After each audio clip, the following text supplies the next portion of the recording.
Welcome to my channel. For today's video guys, magluto tayo ng salmon fish with teriyaki. Ayan. Una guys, i-marinate po natin yung salmon fish. Mag-polish tayo ng garlic at saka ginger or luya. Ayan. Polish natin yung luya. Ilagay natin sa salmon fish. Ayan guys. Yeah, depende po guys kung ilang garlic ang gusto nyo tsaka luya. Kung marami ang salmon fish, di marami din garlic at tsaka luya ang ilagay nyo. Pero kung pag konti lang yung salmon fish, di konti lang na garlic at luya ang ilalagay nyo guys. Ayan, masarap po yan guys pag lagyan natin ng luya at garlic. Ayan, kunting tiis lang guys, i-polish natin siya sa ganyan na kung mayroon kayong ganyan, polish nyo guys para masarap.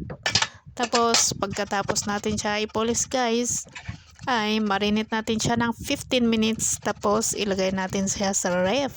Ayan, or sa ref. Yeah. Ilagay natin siya sa ref. Pagkatapos natin siya i-marinate. Ayan, pagkatapos guys yung luya, tanggalin natin yung yung yung screen. Tapos lagyan natin siya ng ilang kutsara ng light sauce. Ayan, kung sa Pinas lagyan natin siya ng soy. Tapos konti lang, depende kung anong karami yung yung salmon fish. Tapos lagyan natin siya ng sugar at saka tubig, ilang kutsarang tubig pwede na guys. Ayan, depende po kung marami or konti lang ang salmon fish.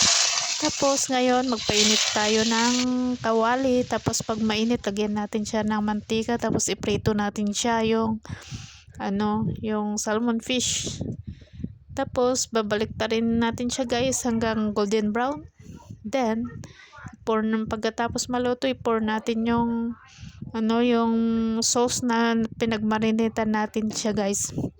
Pagkatapos kumukulo guys, ilagay natin sa plato yung salmon fish. Tapos i-pour natin yung sauce niya sa ibabaw. Yan, thanks for watching. Follow for